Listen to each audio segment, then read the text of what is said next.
Dana अस्पताल के washroom में बच्चे की पैदाइश के मामले पर 3 रुकनी तहकीकाती कमेटी ने अपनी रिपोर्ट एग्जीक्यूटिव डायरेक्टर को जमा करवा दी है। रिपोर्ट में बताया गया है कि मुतासरा खातून रात 9:30 बजे गायनी वार्ड में रिपोर्ट हुई। गायनी वार्ड में किसी ने तिब्बी इमदाद नहीं दी। कंसल्टेंट और RMO ड्यूटी पर मौजूद नहीं थे।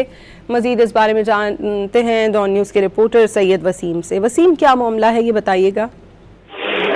जी बिल्कुल, जिना अस्पताल कराची में 30 जून को ये वाकया पेश आया था। नादिया नामी खातून ने जिना अस्पताल की गायनी वार्ड में उनको रिपोर्ट करने की हिदायत थी। जब उन्होंने गायनी वार्ड में रिपोर्ट किया तो उस वक्त वहाँ पर जो है वो अमला मौजूद ना होने की वजह से और डॉक्टर मौजूद ना होने की वजह से बच्चे की जो विलादत है वो जिना अस्पताल की गायनी वार्ड के वॉशरूम में हुई।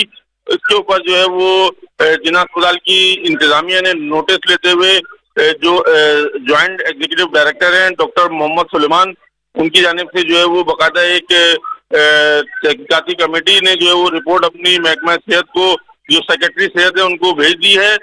3 रुकनी तहकीकाती कमेटी ने अपनी रिपोर्ट में बताया है कि मुतासरा खातून रात 9:30 बजे गायनी वार्ड में रिपोर्ट हुई थी। गायनी वार्ड में किसी ने तिब्बी इमदाद नहीं दी, अल्ट्रासाउंड नहीं करवाया गया, बल्कि उल्टा उनको चहल कदमी का मशवरा दिया गया। ड्यूटी पर रिपोर्ट में बताया गया कि कंसल्टेंट और RMO ड्यूटी पर मौजूद नहीं थे। मर्द हजरात जो है वो गायनी वार्ड में दाखिल हुए थे और ये तमाम बातें जो है वो रिपोर्ट के अंदर दर्ज करके सेक्रेटरी सेहत को अरसाल कर दी गई हैं और बताया गया है कि RMO को महकमा सेहत भेजने की तजवीज़ भी रिपोर्ट में दी गई है, जबकि ड्यूटी पर मौजूद पोस्ट ग्रेजुएट डॉक्टर्स को बतौर सजा 3 माह ट्रेनिंग में उनके इजाफे की तजवीज़ दी गई है। बहुत शुक्रिया सैयद वसीम आपका।